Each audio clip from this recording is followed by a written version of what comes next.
Emirate Radio, the station of your choice.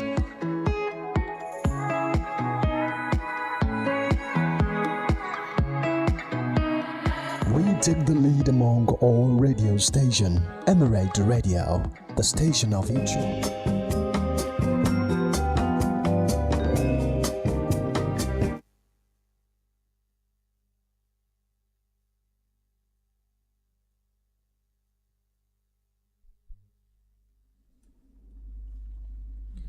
Hello and welcome to today's newspaper review on Emirate Radio. Today is the 24th of April 2025 and Emirate Radio is located behind the Federal Ministry of Environment off Old Jeba Road, Ilorin, Kwara State, Nigeria, and I am Latifah Ibrahim-Arowona. Stay with us as we bring you the dailies of the Nigerian newspaper this morning. The newspaper we have this morning are the Punch newspaper, the Daily Post newspaper, our online Royal newspaper, Daily Trust newspaper, and the Guardian newspaper. So stay with us as we take you through this journey this beautiful Thursday morning.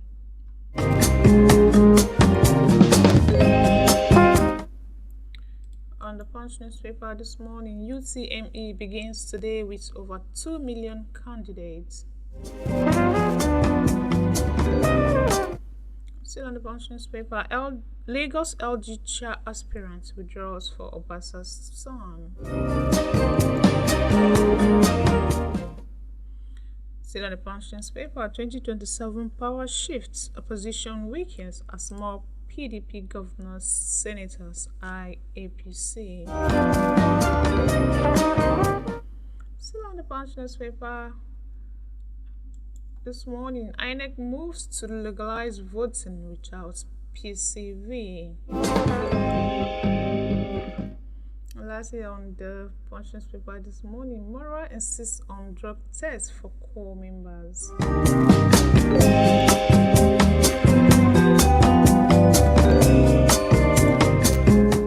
And the Daily Post newspaper this morning is a sad one. Lagos cult clash turns deadly as 3 bullets kill 16-year-old boy. Still on the Daily Post newspaper this morning, Ogun unveils new strategy to fight HIV and AIDS.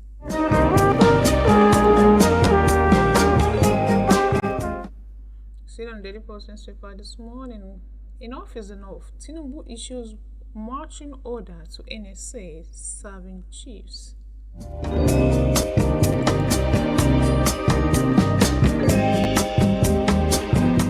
on the online Royal newspaper this morning, Chief of Army Staff gives military 1 month ultimatum to end banditry in Kwara and Niger.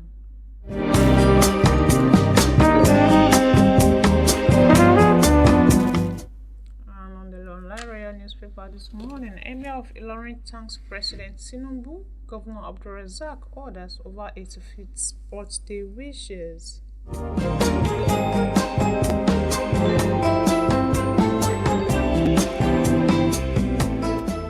Still on the Nigeria newspaper this morning, Kwara slipping into terrorist trap under Governor Abdulrazak, says the opposition party PDP as a raise alarm.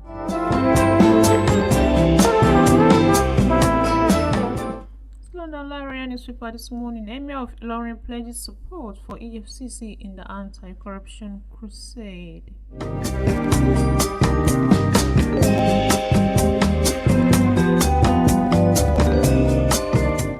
On the Daily Trust newspaper this morning, defection, don't turn Nigeria into dictatorship, Dele Momodu tells Tinubu.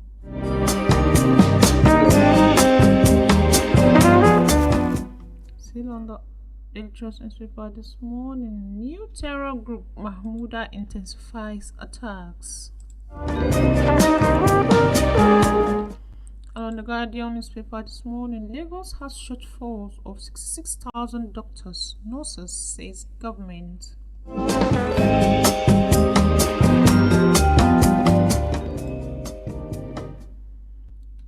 Still on the Guardian newspaper this morning, orders for opposition parties as APC wins more governors and orders.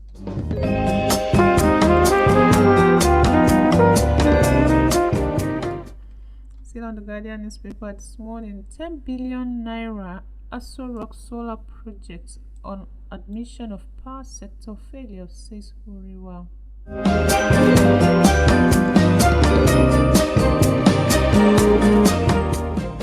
And lastly, on the headline this morning on the Guardian, father of abducted girl faults correctional service over hasty denial. Alright, I'll be back in a bit. Stay with us as I bring you the food news in a bit. We take the lead among all radio stations. Emirate Radio, the station of your choice.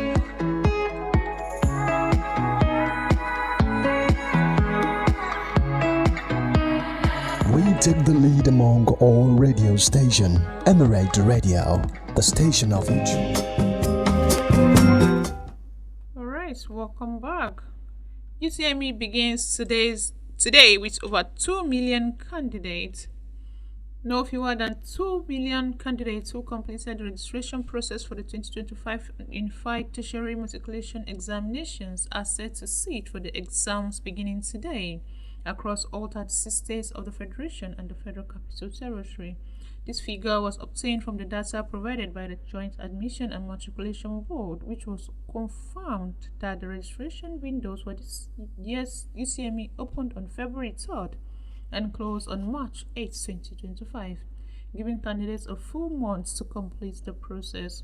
It will be recalled that over 200,000 candidates participated in the mock UTME earlier this year, with about 480 students now facing sanctions for examination malpractice. Speaking during the monitoring of the mock exercise, JAMB Registrar Professor Ishaq Oloyede emphasized the importance of preparation and academic integrity. We need to let the students know that the best way to pass UTME is to study, he said. We are aware of the rogue website asking candidates to pay for access to leaking questions, and it cannot work. Oloyede disclosed that JAMB had deliberately set up a fake rogue website to catch will-be cheat. As of this morning, about 280 students have paid into that account, hoping to get access to questions. To even attempt to cheat is already an infraction, and we are going to deal firmly with them. Their results, both UME and direct entry, will be cancelled, he said. Wow. I can't believe students still do that. Like, JAM is just pure luck from my end, and then you have to study as well. How can you be paying money to to get? Anyways, good luck to all the serious students that read. I pray Allah crowns your effort with amazing success in your UTME.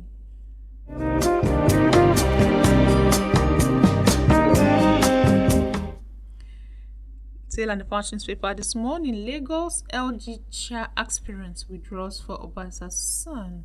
The vice chairman of Agege local government area in Lagos State, Mr. Oluwagbenga Abiola, has withdrawn his interest to vie for the chairmanship position of the LG in the upcoming July 12, 2025 council election.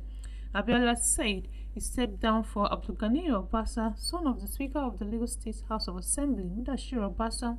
Abiola, who is a political protege of the Speaker, says his decision was born out of his loyalty to Obasa, denying that he was forced to step down. Speaking to the news agency of Nigeria yesterday in Lagos, Abiola confirmed his loyalty to the party and the Speaker. Speaking to the news agency on Wednesday, Abiola reaffirmed his commitment to the party and to Obasa. He emphasized that his withdrawal was a voluntary and conscious choice in support of Obasa's son. Wow, that is, I don't know what kind of, I don't want to say the word. How can you make someone step down for your son? Like, okay, anyway, that's politics for you. It's a dirty game. Imagine stepping down for a son of a speaker. You're already a speaker now. Allow other people to benefit from this thing. It's not a family business, for God's sake. Alright, moving away from that. Still on the Punch newspaper this morning, 2027 power shifts. Opposition weakens as more PDP governors, senator eyes APC. Opposition political parties, especially the People Democratic Party, the New Nigerian People's Party, and the Labour Party, are pleading as some of their prominent members have dumped their platform for the ruling All Progressive Congress. Concerned by the wave of defection to the APC and the PDP, NNPP and coalition of the United Political Parties have accused the APC-led federal government of exploiting state resources to coerce their members and other politicians into switching alliance to the ruling party. In response, the APC welcomed the defectors, dismissed the claims from the PDP and NNPP as unfounded, asserting that politicians are willingly joining the party because of the significant achievements of the President Bola Tinubu's Hope administration. Recall that an exclusive report by the Newsman on February 18 revealed that over 300 PDP members defected to the APC between February 2024 and February 2025, citing internal conflicts within the party at both the state and national levels as the main reason for their departure. Likewise, NNPP and Labour Party have also experienced a notable wave of defections to the APC, with many members pointing to internal disputes and other related issues as their reasons. Alright, that is politics for you. Don't stay loyal to one party, especially if they are not winning. They need to win for them to make money because they are in the politics to make more money. Okay, we are in this together, and 2027 is going to be interesting politics-wise. So may Allah spare our lives till then and beyond, of course. Still on the Punch newspaper this morning, INEC moves to legalize voting without PCV. I'm loving to hit that already. Like, you just go there and vote without PCV. Okay. The Independent National Electoral Commission has expressed willingness to allow eligible Nigerians without permanent voters card to vote in the 2027 general elections, but insists that such a move must be backed by the legislative amendment. The Chief Press Secretary to the INEC Chairman, Rotimi Oyekami, told the Newsman on Wednesday that the Commission was committed to expanding voters' access through technology, but emphasized that the legal provision must first be updated to accommodate any shift from the current PCV-only system. The initiative followed remarks by the INEC Chairman, Professor Mahmoud Yakubu, in December 2024 during a quarterly consultative meeting with the resident Electoral Commission in Abuja. Yakubu highlighted the growing role of technology, particularly the bimodal voter accreditation system, in streamlining the electoral process. He noted that while PCVs will remain valid for those who possess them, future elections will allow voters to use slips generated by INEC or download from its official website for accreditation. This shift, he said, will lower costs, his logistical burdens, and curb the misuse of voters' card. Okay, misuse of voters' card, you say. It's going to be interesting. What if people are able to manhandle that too and they are going to print that in on their own? It's going to be very messy, I think. As you know, Nigeria now, they know they carry last for that kind of thing. Okay, and lastly on the Punch newspaper this morning, Marwa insists on drug tests for core members. That is a very good one as well. I hope he's able to go. The chairman of the Chief Executive Officer of the National Drug Law Enforcement Agency, Brigadier General Buba Marwa, has reiterated the agency's call for mandatory drug tests for core members, describing the initiatives as preventive, non-punitive measure. Speaking during a custom visit by the Director General of the National Youth Service Corps, Brigadier General Olakunle Nafiu, and senior NYC officials to the NDLEA headquarters in Abuja, Marwa emphasized the urgent need to curb drug abuse among Nigerian youths. The visit was confirmed in a statement issued yesterday by the NDLEA spokesperson, Femi Babafemi. Marwa also noted that the proposed drug integrity test, which has drawn mixed reaction online, particularly targets early detection and intervention. It's not a punitive action, he stressed. The goal is prevention, helping individuals before drug use escalates into addiction.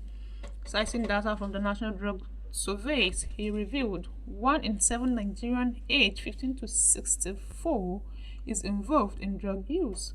The drug surge continues to ravage our families and communities. There is no part of this country untouched by the crisis.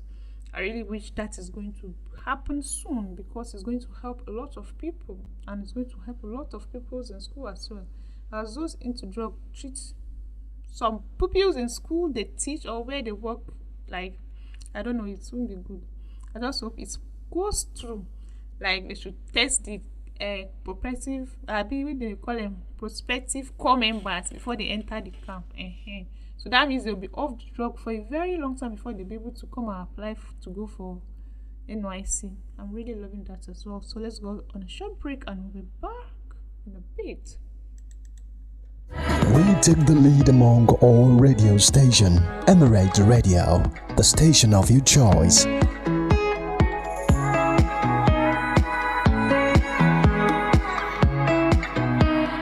We take the lead among all radio station. Emirate Radio, the station of your choice.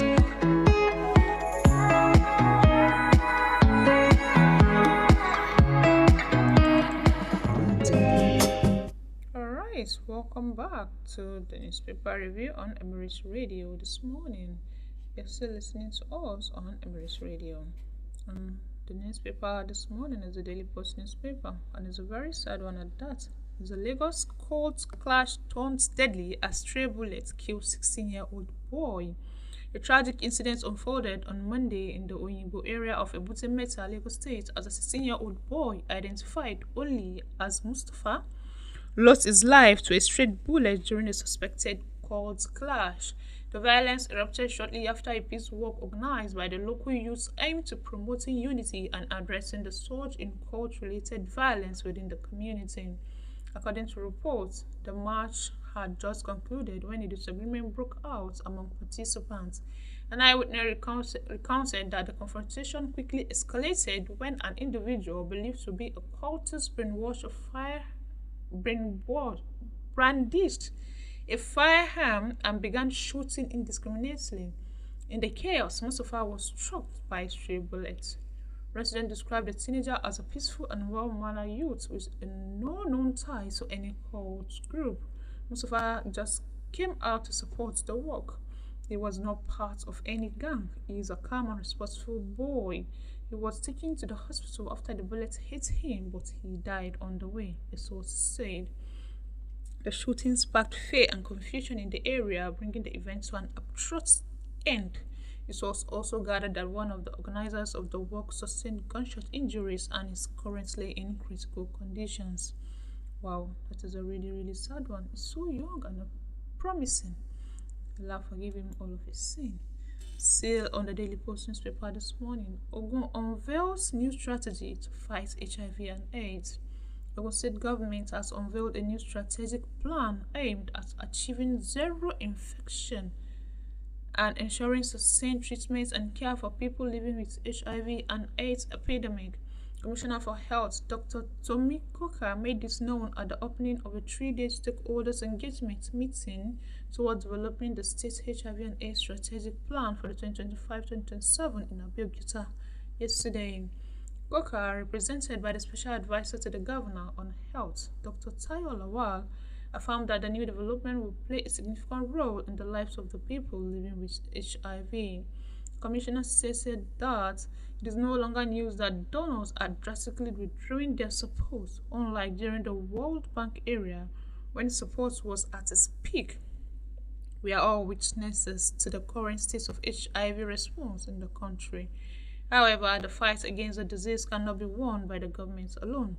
A multi-sectoral response to HIV must be fully activated. Every stakeholders must come together to fight this epidemic. Wow.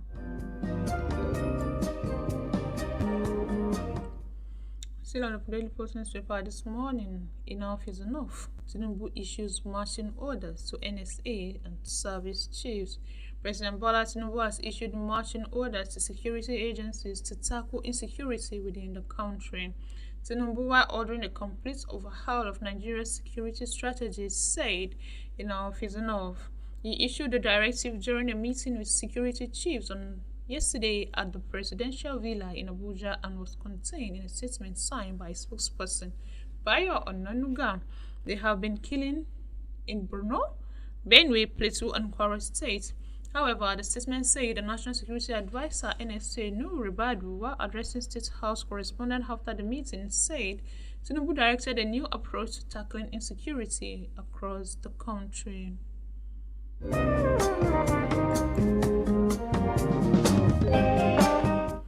London Royal newspaper this morning, Chief of Army Staff gives military 1 month ultimatum to end banditry in Kwara and Niger. Authority of the Nigerian Army has given a marching order to flush out bandits, terrorists terrorizing the people of Baritin and Kayama local government area of Kwara State and the Bogu in Kainji Forest in Niger State within 1 month. The Chief of Army Staff, Lieutenant General Olufemi Oluyede, said this yesterday while addressing troops at the 22nd Armored Brigadier Sobi Cantonment, Ilorin. The COAS said that the Nigerian Army will not allow the insurgency in the northeast escalate to the north central, stating that it is the responsibility of the Nigerian Army to protect territorial integrity of the nation.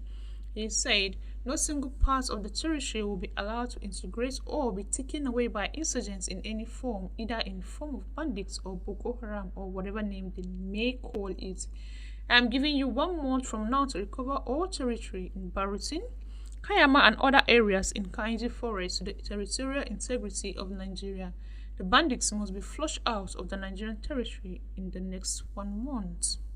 Oluyede added that all of you have promised to fight and recover whatever the insurgents might have taken from the country, and I believe you will keep the promise.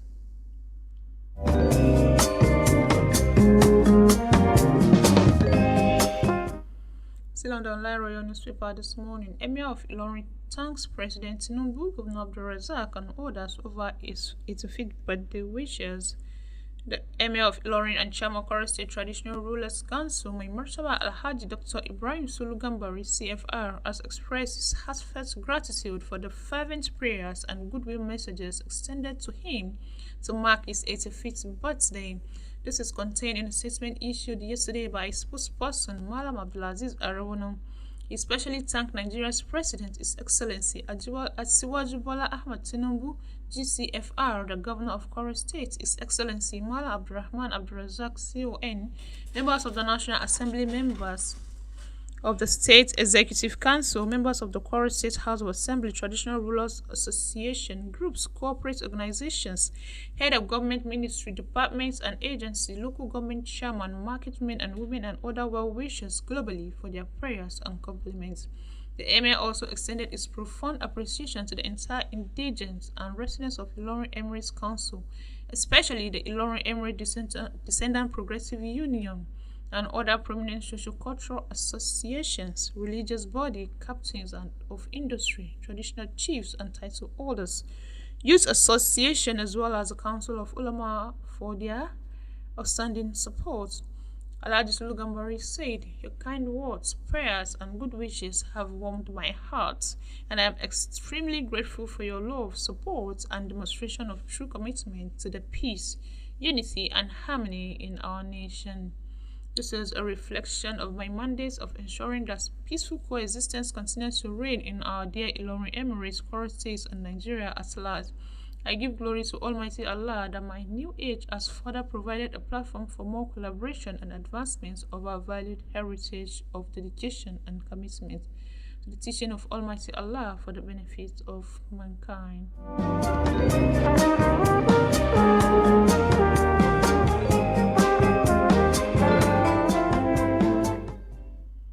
Still on the Royal newspaper this morning, Kwara slipping into terrorist trap under Governor Abdurazak, says the PDP.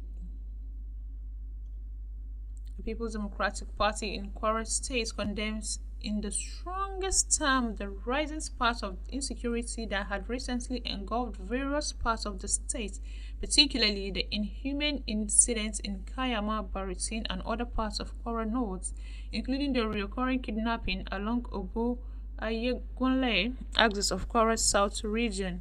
In just 1 week, reports of coordinated attack by armed gunmen who ambushed and abducted 7 passengers heading to Ofa in Obu Ayegunle Road and the follow-up attacks that led to the cold-blooded murder of at least 6 innocent residents of Kayama and Barutin by terrorists is unfortunate, to say the least. In a statement signed by the State Publicity Secretary Olusegun Olusola Adewara, the party expressed concern that Kwara, which was handed over to Governor Brazak in 2019 as one of the most peaceful states in the country, is now slipping fast into flashpoints of terrorism, banditry, and violent crimes under its watch. Our party considers this deterioration in security as a direct result of the governor's failure to govern from Kwara and provided proactive leadership, clear policy direction, and failure to make effective utilization of security votes to support the security agencies in the state.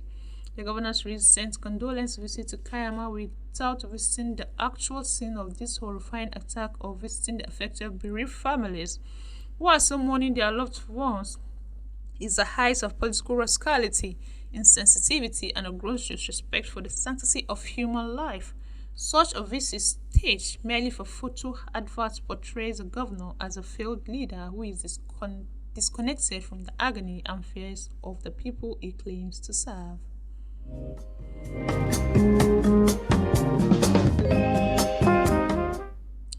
Still on La Royal newspaper this morning, Emir of Ilorin pledges support for EFCC in anti-corruption crusade.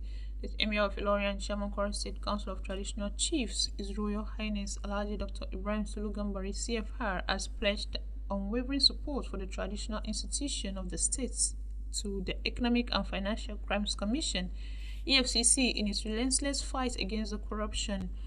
The Emir gave this assurance in Ilorin yesterday, April 22, 2025, while receiving the Ilorin Zonal Director of the EFCC, Mr. Daniel Issei, who led members of the Directorate's management team on a courtesy visit to his palace. Sulugambari lauded the EFCC's efforts in combating financial and economic crimes and assured the Zonal Office of his full support. He described the people of Kwara as very polite and lovely, adding that the fight against corruption requires collective resolve and community involvement.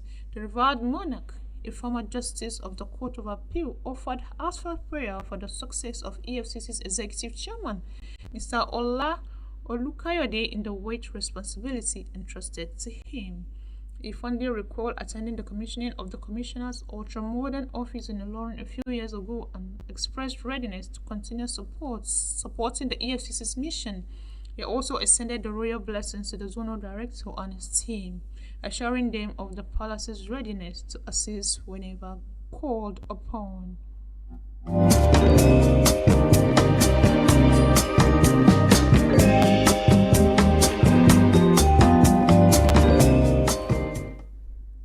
And on the Daily Trust newspaper this morning, defection. Don't turn Nigeria into dictatorship. Daily Momodu tells Tinubu.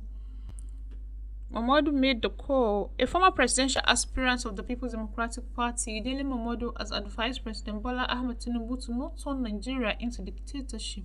Momodu made the call during the interview on Channel Television Politics Today. He was discussing the defection of Delta State Governor Sheriff Obarevori, his deputy Monday Onyeme, and former Governor Ifeanyi Okowa to the ruling All Progressive Congress from the PDP. Momodu said, "My advice to him, Tinubu, is simple. Uphold our democratic tenets. Do not turn Nigeria into a democratic dictatorship.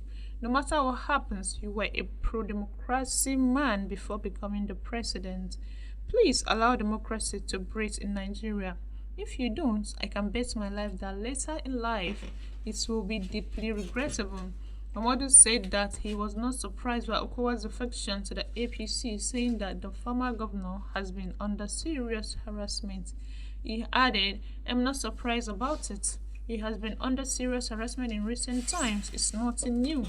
What will surprise me is if President Bola Ahmed Tinubu truly believes people are joining the APC because they love him or because he is doing fantastically well. My advice as Waju is that he should not trust these politicians. Right now, everyone can see that he is determined to get a second term." Still on Daily Trust newspaper this morning, new terror group Mahmouda intensifies attack. The new terrorist group Mahmuda has intensified its attack at various communities in Kwara and Niger State.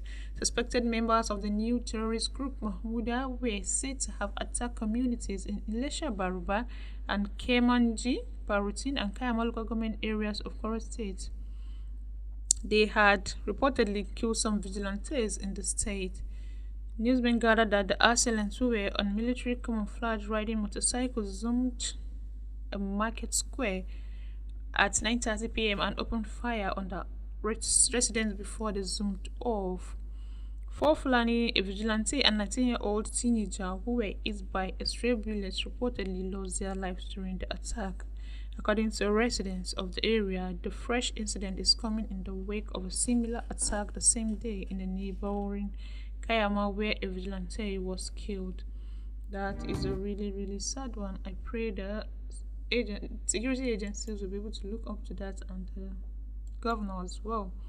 And on the Guardian newspaper this morning, Lagos has shortfall of 66,000 doctors and nurses, says the government.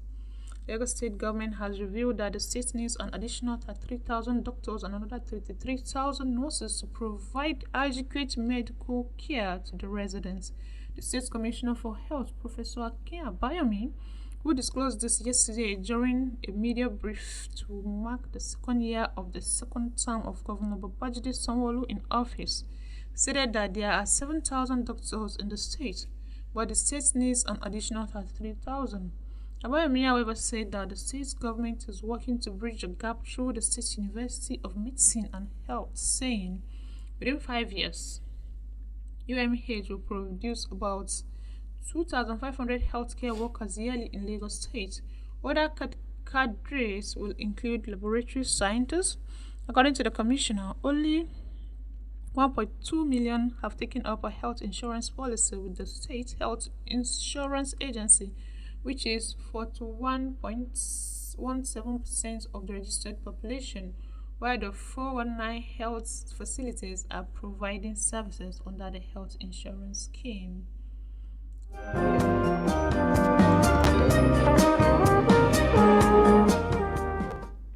Still on the Guardian newspaper this morning, hurdles for opposition parties as APC wins more governors and orders. Like a pack of cards, the embattled main opposition Democratic Party started collapsing yesterday when incumbent Delta State Governor Sheriff Oberwari and his immediate predecessor Dr. Ifeanyi Okowa led speculation to rest by defecting to the All Progressive Congress. Oberwari, who was said to have succumbed after much pressure, announced his resignation from the ruling PDP in the state to join the broom-waving stakeholders in the APC. Also, in the neighboring River State, apprehensions were high that the suspended governor, Similai Fubara, may be on his way to the ruling party in what many have described as a build-up to the Southern Solidarity expected to bolster President Tinubu's chance of clinching a second-term mandate. Senator James Manager announced the defection of the governor and other party loyalists shortly after an enlarged stakeholders meeting yesterday, which spanned over 6 hours at Government House, Asaba, the state's capital. Announcing the defection, James Manager said the 4 PDP members in the state, including the governor, former Governor Okowa, Speaker, the state party chairman, all the local government chairman and others have agreed to move to APC. Also, the State Commissioner for Works, Rural and Public Communications stated that the decision to defect was reached unanimously by the party's leader and stakeholders, emphasizing the importance of this move for the overall development of the state.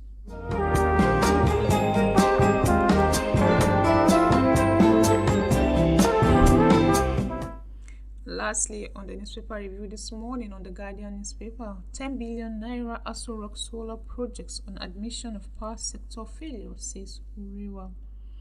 Human Rights Writers Association of Nigeria, Huriwa, has criticized President Bola Tinubu's administration for the proposed 10 billion naira solar power project for the presidential villa, describing it as an open admission of the failure of the electricity sector.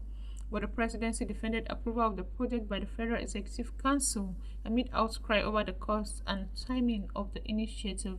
National coordinator of the Oriwa, Emmanuel Umwibiko, stated yesterday that the decision to transition the village power supply to solar energy highlighted the gross incompetence of the Minister of Power and the unaffordable nature of electricity supplied by the Transmission Company of Nigeria and the distribution companies.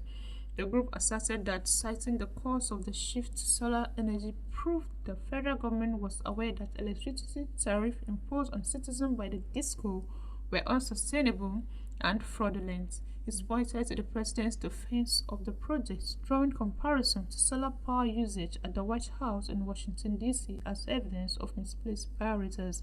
Special advisor to the president on information and strategy, Bayo Ononuga, shared a video of solar panels at the White House on X, formerly Twitter, arguing that Nigeria was following global best practices in renewable energy. Like, seriously? That is the lowest of low. You are showing that of is what is happening in the US happening in Nigeria too. You promised us electricity, you are now doing solar panel with 10 billion naira our money fam. You're not showing that of like, seriously. I don't even know what to say. That means our own year it has reached our own year. If you cannot provide electricity for the White House, we are down here, we are on our own, we cannot have anything. Like, seriously.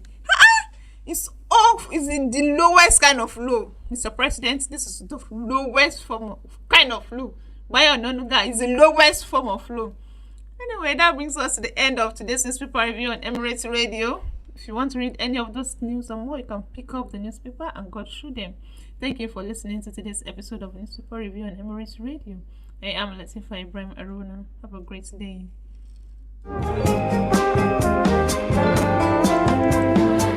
We take the lead among all radio stations. Emirate Radio, the station of your choice.